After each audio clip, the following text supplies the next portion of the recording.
हम लोग ने प्रीवियस क्लास में ऑपरेशन ऑफ मैट्रिसेस में एडिशन ऑफ मैट्रिसेस डिस्कस किया था और उसकी प्रॉपर्टी डिस्कस की थी। और आज हम लोग डिस्कस करेंगे डिफरेंस ऑफ मैट्रिसेस से। तो हमने प्रीवियस क्लासेस में एडिशन ऑफ मैट्रिसेस डिस्कस कर लिया था और आज हम लोग डिस्कस करेंगे डिफरेंस ऑफ मैट्रिसेस और मल्टीप्लिकेशंस, क्योंकि इसकी प्रॉपर्टी भी यूज होगी और इसके साथ साथ हम लोग क्वेश्चंस भी डिस्कस करेंगे। तो पहले चलते हैं, टॉपिक डिस्कस करते हैं डिफरेंस ऑफ मैट्रिसेस। देखिए, एडिशन के टॉपिक में और डिफरेंस के टॉपिक में बहुत डिफरेंस नहीं है। बस जहाँ पे हम लोग a प्लस बी कर रहे थे, यहाँ पे हमें a माइनस बी करना होगा। मीनिंग वही है, यहाँ भी सेम ऑर्डर पे बात करेंगे और वहाँ भी सेम ऑर्डर पे ही बात किए थे। तो इसका ऑर्डर सेम होना चाहिए तभी डिफरेंस हो पाएगा। तो इसके डेफिनेशन हम लोग एक बार लिख लेते हैं, समझ लेते हैं कि let us consider capital A elements order m cross n, capital B elements order m cross n, be two matrices of same order, then we define difference of matrices capital A and capital B as aib aij minus bij m cross n। माने कहने का बहुत simple सा meaning है, अगर हम दो matrices capital A और कैपिटल बी लें, उनके ऑर्डर सेम हो, तो अगर हम ऑर्डर सेम होंगे तब इसको सब्ट्रैक्ट कर सकते हैं। इसके लिए एग्जांपल समझ लीजिए। सपोज कर लीजिए कि हमारे पास एक मैट्रिक्स है कैपिटल ए 1 2 3 और 4, और सेकंड मैट्रिक्स आपके पास है कैपिटल बी 3 4 5 6। हमें इसे सब्ट्रैक्ट करना है, तो पहले हम देख लेंगे क्या हमने ऑर्डर सही लिखा है। तो हमारे पास यहाँ पे भी 2 रो है, 2 कॉलम्स है, 2 क्रॉस 2 है, और यहाँ पे 2 रो और 2 कॉलम है, 2 क्रॉस 2 है। अब इसको हमको सब्ट्रैक्ट करना है, तो हमें क्या निकालना है, a माइनस बी सब्ट्रैक्ट करना है। तो जब सब्ट्रैक्ट करेंगे a माइनस बी से, तो हमारे पास एलिमेंट क्या मिलेंगे, 1 में से 3 चला जाएगा तो -2, 2 माइनस 4 -2, 3 माइनस 5 -2 और 4 माइनस 6 -2। तो बहुत सिंपल से मीनिंग है कि अगर हम किसी भी मैट्रिक्स को सब्ट्रैक्ट करें, जब कर सकते हैं तो इसका ऑर्डर क्या होगा, सेम ऑर्डर के फॉर्म में डिफाइन होगा। अब हम इस पे एक दो क्वेश्चन और डिस्कस करते हैं, फिर आगे कंटिन्यू करेंगे मल्टीप्लिकेशन ऑफ मैट्रिसेस से। अगर एक एग्जांपल और लिया जाए इसी बेस पे, सपोज कर लीजिए हमारे पास क्वेश्चन है x प्लस 1 2 3 4 और इधर लिखा हुआ है 9 8 7 3। हमें फाइंड करनी है कैपिटल x की वैल्यू। तो आपके पास क्वेश्चन नंबर 2 मान लीजिए, क्वेश्चन में दे दिया, इसको 1 मान लीजिए एग्जांपल का। तो आपको x निकालना है क्वेश्चन मार्क के। बहुत सिंपल है, इसे हम कहां पे देंगे, राइट हैंड साइड में देंगे। तो 9 8 7 3 को माइनस करेंगे 1 2 3 4 से, तो यहाँ पे कैपिटल x कितना आ जाएगा, यहाँ से 9 माइनस 1 8, 8 माइनस 2 6, 7 माइनस 3 4 और 3 माइनस 4 -1। तो हम लोग बाई पार्ट में एलिमेंट को सब्ट्रैक्ट कर सकते हैं। मान लीजिए कि आपके पास कोई ऐसे मैट्रिसेस आ जाए जिसका ऑर्डर सेम ना हो, डिफरेंट ऑर्डर का हो, तो क्या उसे आप सब्ट्रैक्ट कर पाएंगे। तो मान लीजिए आपके पास एक आ गया क्वेश्चन नंबर 12, मान लीजिए कि 1 2 3 2 4 6 3 1 9 और कैपिटल बी आपके पास है 3 2 4 1 3 6। अब इसका पहले ऑर्डर चेक करिए। ये ऑर्डर है 3 क्रॉस 3 का, और यहाँ पे कितने रो है, 2 रो है, 3 कॉलम्स हैं। इसके ऑर्डर सेम नहीं है, जब ऑर्डर सेम नहीं सब्ट्रैक्ट करेंगे तो इसका सब्ट्रैक्शन पॉसिबल नहीं होगा। तो ये क्या है, नॉट पॉसिबल। तो इसमें मैंने आपको बोला था कि जब इसका सब्ट्रैक्शन तभी कर सकते हैं जब इसका ऑर्डर क्या होगा, सेम होगा। अगर ऑर्डर सेम नहीं है तो हम इसको सब्ट्रैक्ट नहीं कर सकते हैं। तो एडिशन की प्रॉपर्टी भी वही आई थी आपकी, commutative law, distributive law, associative law, और वैसे हम लोग डिफरेंस की प्रॉपर्टी भी डिस्कस कर ली है। अब हम लोग डिस्कस करेंगे अगला टॉपिक जिसका नाम है multiplication of matrices. Multiplication of matrices बहुत इंपॉर्टेंट टॉपिक है, क्योंकि अब यहीं से आपका ऑपरेशन स्टार्ट होता है। अब जितने टॉपिक हमने पढ़ा था बहुत सिंपल था, उसका बहुत यूज है, उसे कंटिन्यू, पर अब जो भी पढ़ेंगे वो बहुत इंपॉर्टेंट है, मल्टीप्लिकेशन ऑफ मैट्रिसेस। आपके पास सपोज कर लीजिए कि दो मैट्रिक्स है, एक मैट्रिक्स कैपिटल ए है और एक मैट्रिक्स कैपिटल बी है। इसकी डेफिनेशन समझिएगा पहले। हमने कहा कि एक मैट्रिक्स कैपिटल ए है जिसका एलिमेंट है ए आई जे, इसका एलिमेंट है ए आई जे, और ऑर्डर क्या है m क्रॉस p, माने ऑर्डर यहां देखिएगा ये है m क्रॉस p। दूसरी मैट्रिक्स है b g j के, यहां हमने j के लिखा है, यहां हमने i j लिखा है, यहां पे j के लिखा है, और इसका ऑर्डर है p क्रॉस n। ऐसा क्यों कर फिर समझाएंगे आपको।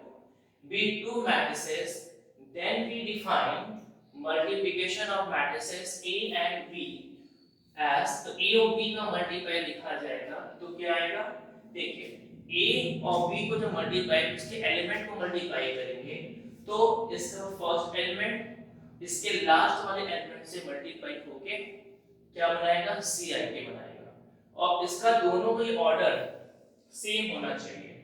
जैसे यहाँ पे अगर 2 क्रॉस 3 है तो यहाँ पे ऑर्डर 3 क्रॉस 2 होना चाहिए, माने यहाँ का 3 यहाँ का 3 सेम होना चाहिए।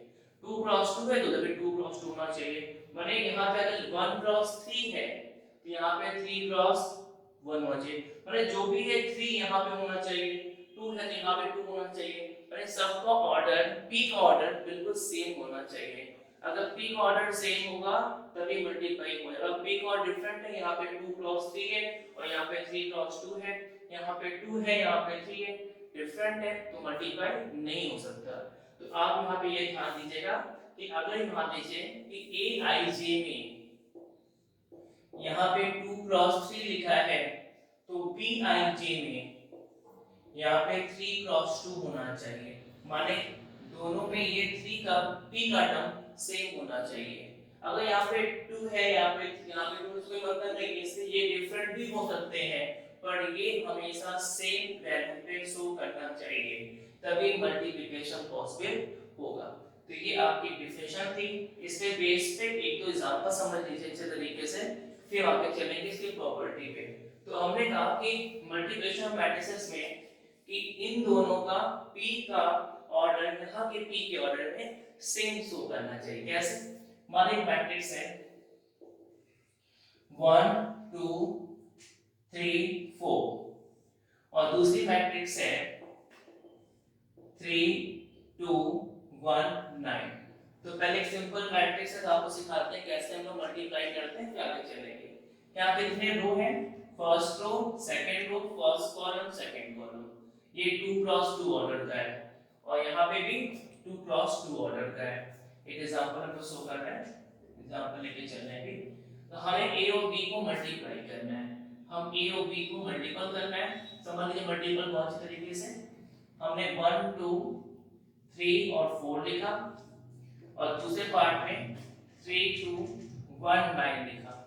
अब इन दोनों पार्ट का मल्टीपल करना है, तो 1 2 3 4 इसको बोलते हैं हम लोग फर्स्ट रो। 1 2 कौन सा रो बोलेंगे, R1 रो, इसे हम लोग बोलेंगे R2 रो। ये आपका C1 कॉलम है और ये आपका C2 कॉलम है, माने फर्स्ट रो फर्स्ट कॉलम से मल्टीप्लाई होगा, फिर फर्स्ट रो सेकंड कॉलम से होगा, सेकंड रो फर्स्ट कॉलम से, और सेकंड रो सेकंड कॉलम से। इसको अच्छे से लिख देते हैं तब आपको और अच्छे समझ में आएगा क्या हम कहना चाह रहे हैं।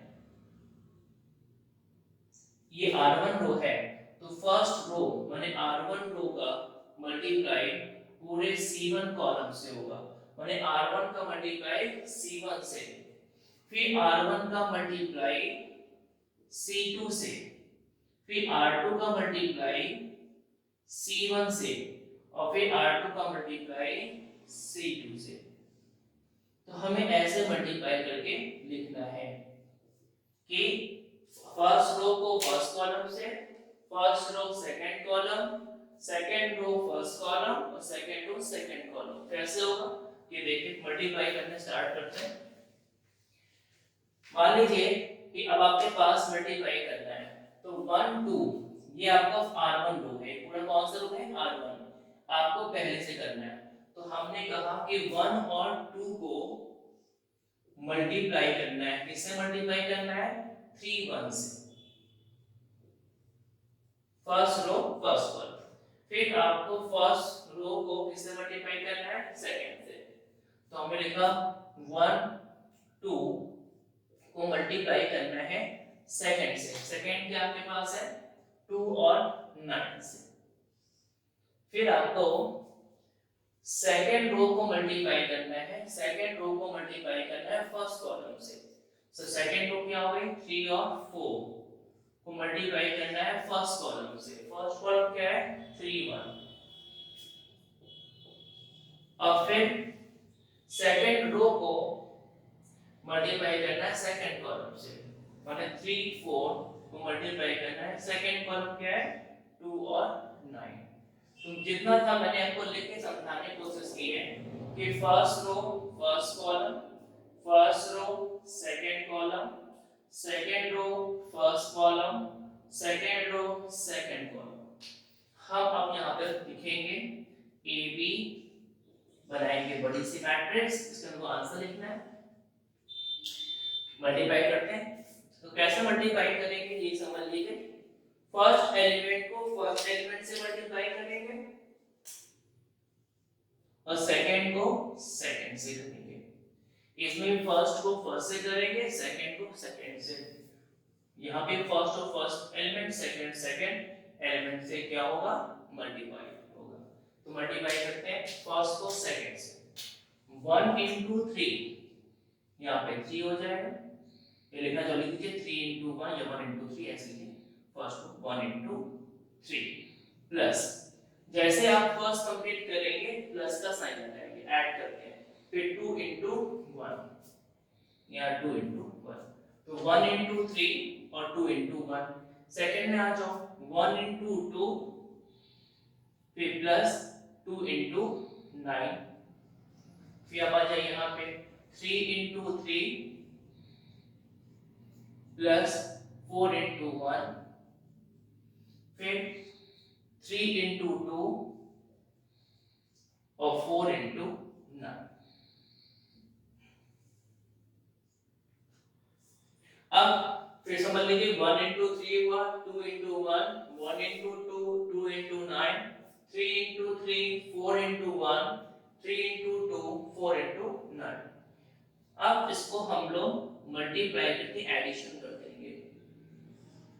तो 3 और 2 हो गया टोटल 5, 2 और 18 कितना हो गया 20, 9 plus 4 13 और 6 plus 13 सॉरी 36 plus 6 9 36 और plus 6 42। तो ये AB की वैल्यू आ गई। तो आपने क्या सीखा कि हम अगर सेम ऑर्डर पे हो, अभी एग्जांपल सेम ऑर्डर लिख चल रहे हैं, डिफरेंट होगा तो कैसे चेक करेंगे।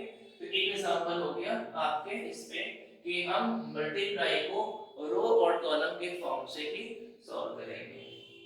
अब हम लोग चलते हैं एग्जांपल नंबर 3 पे। अब एग्जांपल नंबर 2 लो देखते हैं यहां से। एक एग्जांपल लिया हमने मल्टीपल में, compute AB and BA whichever exists each of the following cases। आपको बताना है कि A और B को मल्टीप्लाई और B और A को मल्टीप्लाई करने पे क्या वैल्यू एग्जिस्ट करेगी। AB और BA जब एग्जिस्ट करेगी जब उनका ऑर्डर क्या होगा सेम होगा। अभी मैंने आपको बताया था डेफिनेशन में भी कि जो हम M क्रॉस P लिख रहे थे और P क्रॉस N लिख रहे थे, तो मैंने कहा था P का टर्म जो होगा उसका ऑर्डर सेम होना चाहिए। तो एक बार चेक करके देखते हैं उसी की डेफिनेशन से, अगर ऑर्डर सेम होगा तभी हम मल्टीप्लाई कर सकते हैं। अभी मैंने प्रीवियस में बताया कि अभी हमने 2 क्रॉस 2 2 क्रॉस 2 भी लिया था तो उसका सही था, बिल्कुल सिंपल था, दोनों ऑर्डर सेम आ रहे थे तो हो गया। अब यहाँ से हमने इसे 3 एग्जांपल लिए हैं समझने के लिए कि इसमें कौन कौन से पार्ट डिफाइंड है कौन डिफाइंड नहीं है। इस आपको समझ में आ जाएगा मल्टीप्लाई कैसे किया जाता है। देखते हैं पहला अपना, हमें A के पास एलिमेंट है 1 2 3 और यहाँ एलिमेंट है 2 3 1 और B के पास एलिमेंट है 1 -2 और 2 और 3। अब इसमें समझिए कि इसमें नंबर ऑफ रो तो 2 है पर नंबर ऑफ कॉलम्स कितने हैं 3 है। तो ये 2 क्रॉस 3 का है और यहाँ पे ये आपका 2 क्रॉस 2 का है। तो आपकी प्रॉपर्टी ये थी कि m क्रॉस p और p क्रॉस n में p की वैल्यू सेम होनी चाहिए ऑर्डर में। तो बताइए यहाँ पे p की वैल्यू सेम दिखाई पड़ रही है? नहीं दिखाई पड़ रही है क्योंकि यहाँ पे तो 3 है और यहाँ पे क्या है 2 है, तो ये डिफरेंस है। तो 3 और 2 तो डिफरेंट वैल्यू आ रही है, तो ये इसका ऑर्डर पॉसिबल नहीं है। तो AB डज नॉट एग्जिस्ट। तो AB एग्जिस्ट नहीं करेगा क्योंकि इसके ऑर्डर सेम नहीं है। अब AB तो चेक हो गया, अब हम इसी में BA चेक करेंगे कि BA का ऑर्डर सेम है कि नहीं है। तो पहले B लिखते हैं। B में है 1 -2 2 और 3, इसका ऑर्डर है 2 क्रॉस 2 का। और फिर A लिखते हैं तो यहाँ पे है 1 2 3 2 3 1 और ये इसका ऑर्डर है आपका 2 क्रॉस 3 का। तो बाय डेफिनेशन क्या होता है m क्रॉस p और p क्रॉस n में p की वैल्यू सेम आनी चाहिए। तो देखिए यहाँ पे भी 2 है, यहाँ पे भी 2 है, इसकी वैल्यू सेम आ रही है, ये सेम टर्म में है। और यहाँ पे क्या था डिफरेंट था, यहाँ पे डिफरेंट था, इसीलिए यहाँ पे वो पॉसिबल नहीं हो पाया और यहाँ पे पॉसिबल है क्योंकि इसके दोनों के ऑर्डर क्या हो गए हैं सेम हो गए हैं। तो कहने मतलब क्या है कि ये एग्जिस्ट करेगा। तो BA एग्जिस्ट करेगा, तो एग्जिस्ट करेगा तो इसका मल्टीप्लिकेशन पॉसिबल होगा। तो हम लोग BA का मल्टीप्लाई कर सकते हैं, तो BA को हम लोग मल्टीप्लाई कर डालते हैं। तो 1 -2 2 और 3 और यहाँ पे है 1 2 3 2 3 1। आपको बस समझ आ रही है बिल्कुल, क्योंकि आपने कहा था कि कैपिटल A और कैपिटल B में मैट्रिक्स में इसका ऑर्डर डिफरेंट था और इसका ऑर्डर बिल्कुल सेम हो गया, इसलिए हम इसको मल्टीप्लाई कर रहे हैं। तो A भी एग्जिस्ट नहीं कर रहा है पर B एग्जिस्ट कर रहा है, तो मल्टीप्लाई वही करेंगे कि रो को किससे मल्टीप्लाई करते हैं कॉलम में। तो फर्स्ट रो का मल्टीप्लाई पहले फर्स्ट कॉलम डायरेक्ट करते हैं, सीख गए। First row first column, first row second column, first row third column. तो 1 का मल्टीप्लाई 1 में तो 1 हो गया, फिर -2 का मल्टीप्लाई 2 में तो माइनस का 4 हो गया, फिर 1 का multiply first row first column, first row second column 1 into 2 2 -2 into 3 minus का 6, फिर 1 into 3 3 -2 into 1 माइनस का 2। तो आपने वो first row first column, first row second column, first row third column. अब second row first column 2 into 1 2 3 into 2 6 2 into 2 4 3 into 3 9 2 into 3 6 3 into 1 3। इसको अब इतना अपने आप वैल्यू आ गई। अब इसको ले सकते हैं कि BA की वैल्यू कितनी शो कर रही है। तो BA की वैल्यू यहाँ पे शो कर रही है -3 माइनस का 4 प्लस का 1 8 13 और 9। तो आप देख रहे हैं कि AB एग्जिस्ट नहीं किया पर BA एग्जिस्ट कर गया है। तो इस हमने पहला एग्जांपल लगा लिया सेट करने के लिए कि आप लोग को कौन कौन सी वैल्यू एग्जिस्ट कर रही थी। अब आते हैं सेकंड क्वेश्चन पे, सेकंड पार्ट का सेकंड पार्ट चेक करते हैं कि सेकंड में क्या क्या है। सेकंड पार्ट में A दिया हुआ है और B दिया हुआ है कि A की जो वैल्यू है वो दी हुई है 4 5 6 और B की एक दूसरी दी है 0 1 2। और सेकंड पार्ट में B का पार्ट दिया हुआ है 1 2 1 0 1 और 2। अब हमें पहले तो इसका ऑर्डर चेक करना होगा कि इसका ऑर्डर सही है कि किसका ऑर्डर पर लिख देते हैं ए बी निकालना है, तो ए से बी का ऑर्डर चेक करेंगे। तो यहाँ पे नंबर ऑफ रो कितने हैं 2 और नंबर ऑफ कॉलम कितने हैं 3, 2 क्रॉस 3। यहाँ पे नंबर ऑफ रो कितने हैं 3 और कितने कॉलम है 2, माने 3 क्रॉस 2। तो बाय डेफिनेशन में बताया था कि m cross p, m cross क्या लेके चलेंगे m क्रॉस p और यहाँ से p क्रॉस n। तो देखिए यहाँ का 3 यहाँ का 3 बिल्कुल क्या है सेम आ रहा है। अगर सेम आएगा तो इसका मतलब यहाँ से ये हो गया कि इसकी मल्टीप्लिकेशन पॉसिबल है। तो इसको भी हम मल्टीप्लाई से मल्टीप्लाई करके कंप्लीट करते हैं। तो 4 5 6 0 1 2, सेकेंड पार्ट में 1 2 1 0 और 1 2 लिख लेंगे। अब इसके बाद इसको मल्टीप्लाई करना स्टार्ट करेंगे। तो मल्टीप्लाई करना है तो 4 का मल्टीप्लाई हम लोग 1 में करेंगे। तो 4 1 सा 4, भाई फर्स्ट रो फर्स्ट कॉलम से। तो first row first column 4 into 1 5 into 1 6 into 1। अब इस रो को इस कॉलम से 4 into 2 4 into 2 कितना हो जाएगा 8 0 और 6 into 2 12। तो ये पहला हो गया first row first column, first row second column. अब सेकंड रो का फर्स्ट कॉलम से तो 0 into 1 0 1 into 1 1 2 into 1 2, ये हो गया कंप्लीट। अब इसका मल्टीप्लाई सेकंड वैल्यू से सेकंड कॉलम से second row second column 0 into 2 0 1 into 0 0 2 into 2 plus का 4। तो अब हमारे पास इसकी ए बी की वैल्यू कितनी यहाँ पे 9 6 15 8 और 12 20 3 2 कितना 2 और 1 कितना हो गया 3 और यहाँ से 4। तो ये कहने मतलब ये है कि ए बी एडजस्ट कर रहा है। अब इसमें हम देख लेंगे बी ए एडजस्ट कर रहा है कि नहीं। तो बी ए भी देख लेते हैं, चेक कर लेते हैं कि इसका बी ए एडजस्ट कर रहा है कि नहीं। तो अब इसका बी ए का पार्ट निकालेंगे। अब बी ए का पार्ट निकालना है तो पहले बी लिखेंगे और फिर ए लिखेंगे। तो बी की मैट्रिक्स है 1 2 1 0 1 2 और ए की मैट्रिक्स है 4 5 6 0 1 2। तो इसमें कितने रो हैं वो लिखना है। तो यहाँ पे 3 रो है और 2 कॉलम्स है और यहाँ पे 2 रो है और 3 कॉलम्स है। तो देखिए यहाँ पे भी ये वाला p का टर्म्स दोनों में सेम मिल रहा है। अगर सेम मिलेगा तो ये भी क्या है डिफाइंड है। डिफाइंड है तो हम बी ए को मल्टीप्लाई कर सकते हैं। तो हमने इसको मल्टीप्लाई करना स्टार्ट किया।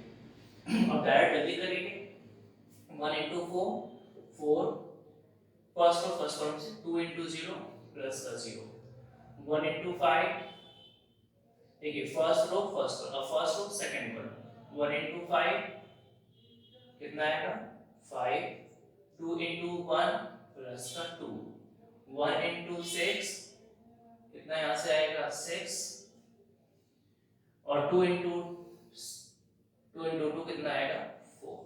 तो first row first column first row second column first row third column. अब second row first column 1 into 4 4 0 को ऐड करेंगे 0 ही रहेगा 1 into 5 5 0 से करेंगे 0 1 into 6 6 और 0 into 2 0। अब आते हैं लास्ट वाले में 1 2 का मल्टीप्लाई इससे करेंगे। तो थर्ड रो का मल्टीप्लाई फर्स्ट कॉलम से 1 into 4 4 2 into 0 0 1 into 5 5 2 into 1 2 1 into 6 6 plus 2 into 4 2 4। तो हमने बारी बारी से मल्टीप्लाई कर लिए। अब इसको नोट कर डालेंगे 4 5 2 7 10 4 5 6 4 7 10। तो इस पार्ट को हम लोग क्या बोलेंगे एडजस्टिंग कर रहे हैं। कौन कौन एडजस्ट कर रहा है ए बी भी एडजस्ट कर रहा है और बी ए भी एडजस्ट कर रहा है। तो ये समझ में आ गया कि first row first column first row second column first row third column second row first column, second row second column, second row third column, third row first column, third row second column, third row third column. तो ये 3 cross 3 बनेगा। आपको देखना हो देख लीजिए। हमने बताया था अंतिम में जो ऑर्डर आता है वो क्या आता है फॉर्मूले में लिखने पे बताया था कुछ देर पहले कि आप लोग को अगर ए आई जे है, एम क्रॉस पी है, बी आई जे है, पी क्रॉस एन है, दोनों का पी का ऑर्डर सेम है, तो ए आई जे और बी आई जे को मल्टीप्लाई करने पे ऑर्डर क्या बनेगा, एम क्रॉस एन बनेगा, वैसे आई क्या बनेगा। तो आप देखिए इसमें भी क्या बनेगा 3 into 3 माने इसका लास्ट का ऑर्डर क्या है, m कितना है ऑर्डर में 3, n कितना है 3, तो m क्रॉस बनेगा 3 क्रॉस 3। तो ऐसे आप लोग चेक कर सकते हैं कि आप लोग कैलकुलेशन सही कर रहे हैं कि गलत कर रहे हैं। अब लास्ट पार्ट बच्चों को ये इंपॉर्टेंट है, इसको कंप्लीट कर देते हैं थर्ड पार्ट भी देख लीजिए। तो अब हम लोग चलेंगे थर्ड वाले पोर्शन पे। कैपिटल ए देखिए, capital A equal to third part है 1 minus 1 सॉरी 1 minus 1 minus 2 है और कैपिटल बी कितना दिया हुआ है, दिया हुआ है 2 4 और 0। ये पहले हम ए बी निकाल के चेक करते हैं कि ए बी एग्जिस्ट कर रहा है कि नहीं। तो ए को लिखते हैं 1 minus 1 minus 2 और बी को लिखते हैं 2 4 0। अब इसमें कितने रो हैं, इसमें 3 रो हैं और सॉरी इसमें कितने रो हैं, 1 रो है और कितने कॉलम है 1 2 3 कॉलम्स है, माने 1 रो और 3 कॉलम्स। इसमें 3 रो है और 1 कॉलम्स है, first row second row third row first column. यहां देखो खाली फर्स्ट रो है और 3 कॉलम्स हैं, और यहां पे सिर्फ क्या है 3 रो है, first row second row third, कितने कॉलम्स है एक कॉलम है। तो आप उसको चेक कर लो कि दोनों का p का टर्म सेम मिल रहा है। अगर दोनों के p का टर्म सेम मिलेगा तो इसकी वैल्यू क्या होगी, a b एग्जिस्ट सेम मिल रहा है तो ये एग्जिस्ट कर रहा है। अगर एग्जिस्ट कर रहा है तो मल्टीप्लाई कर डालते हैं और मल्टीप्लाई करें 1 into 1 माने हर एक ही एलिमेंट आएगा। देख लीजिए अंतिम मल्टीप्लाई 1 into 1 का कितना आंसर आएगा, एक एलिमेंट आएगा। तो कैसे आएगा चेक कर लीजिए 1 into 2 का मल्टीप्लाई 1 का मल्टीप्लाई 2 में कितना आएगा 2, minus 1 into 4 minus 4, minus 2 into 0 0, तो 2 में से 4 चला गया क्या बचेगा माइनस 2। माने कितने एलिमेंट आ रहे हैं, सिर्फ एक रो है और एक कॉलम, माने 1 क्रॉस 1। अब उदाहरण हमें यहां से क्या आएगा 1 क्रॉस 1 आएगा। तो ये बहुत सिंपल सा पैटर्न हो गया, ए बी एग्जिस्ट कर रहा है और मल्टीप्लाई करने पे 1 क्रॉस 1 बन रहा है। अब आता है इसमें सबसे इंपॉर्टेंट टर्म्स बी ए निकालना, क्योंकि बी ए की बहुत ज्यादा इंपॉर्टेंस है, क्योंकि बी ए से काफी एलिमेंट बनेंगे और ये क्वेश्चंस आपके बुक में दिए हुए हैं और कई साल आईसी बोर्ड में और सीबीएसई बोर्ड में इसके पैटर्न पे क्वेश्चन भी आ चुके हैं। तो हम लोग कैपिटल बी ए एग्जिस्ट कराने की कोशिश करेंगे कि एग्जिस्ट कर रहा है कि नहीं, चेक करते हैं। बी लिखते हैं पहले 240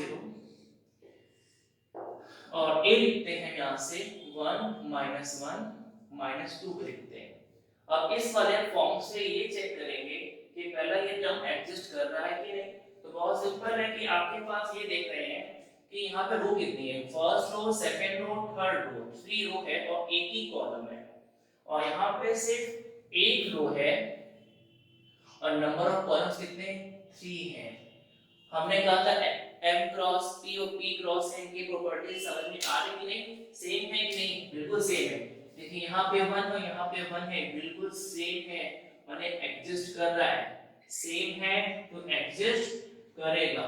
एग्जिस्ट करेगा इसका मतलब यहाँ से ये है कि अब आपका कितना ऑर्डर आएगा और आंसर कितना यहाँ शो करेगा 3 क्रॉस 3 माने 9 एलिमेंट्स आने चाहिए। समझ लीजिए कितने एलिमेंट्स आने चाहिए 3 क्रॉस 3 टोटल 9 एलिमेंट्स। कैसे आएंगे, अब उसको मल्टीप्लाई करके लिखना चाहेंगे तो बी ए